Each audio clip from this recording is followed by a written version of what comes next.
Alright, in this video we're going to be solved by factoring, but now we're going to have when a is greater than 1, so we're going to be forced to leapfrog and then split them up and solve it. A little bit more challenging. So here is our problem. 2x squared minus 7x minus 4 equals 0. So first we have to leapfrog over here, so we take 2 times negative 4 and get negative 8.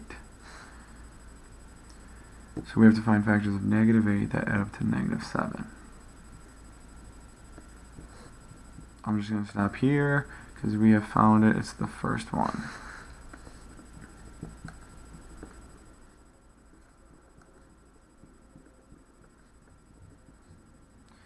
So remember, we split up negative 7 into my two factors that I just found over here.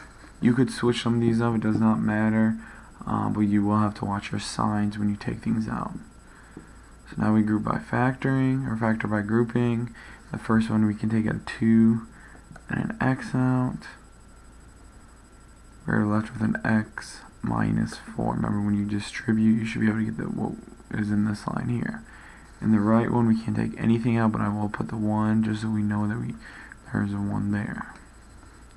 Notice our two factors line up in the middle, or inside the parentheses, so we have x minus 4, and then 2x plus 1.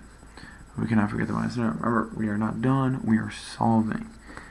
So what I'd recommend is splitting it up, especially in this case. So you can see here, here's the easy one. How do I get x by itself? Well, that's simple, I add 4. X equals 4, so that's one of my answers. Now this one's a little more tricky, so we have to subtract by 1. I get 2x equals negative 1. Divide both sides by 2, you will get a fraction. You get x equals negative 1/2. So there are my two answers. Those are my answers.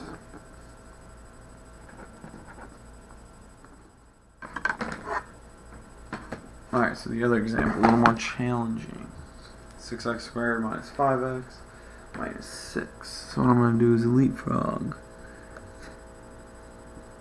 So I took 6 times negative 6. We know that to be negative 36. We go through the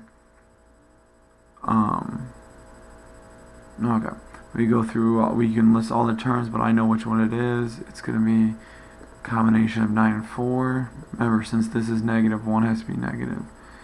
The 9 has to be negative one of them, so the 4 has to be negative the other one. So we know negative 9 plus 4, yes, that works. The other one doesn't. So we split it up. So I'm going to put the plus 4 first, so we can see what happens when we have the signs. So we split it up. Factor by grouping.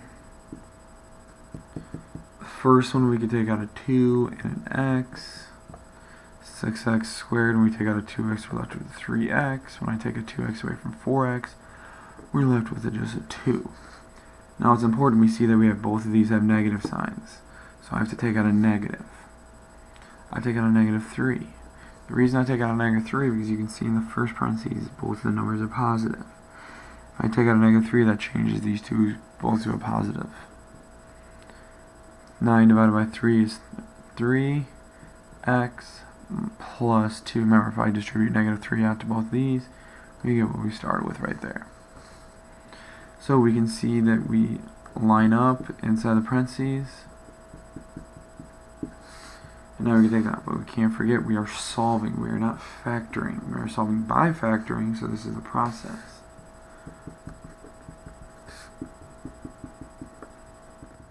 So split them up, just like I did here. Look at the first one. I add 3 to both sides. I get 2x equals 3. And I divide both sides by 2, which will give me x equals 3 over 2. That's one of my answers. Over here, I subtract both sides by 2. 3x equals negative 2. Divide both sides by 3. And I get x equals negative 2/3. So even though they're fractions, they're still our answers.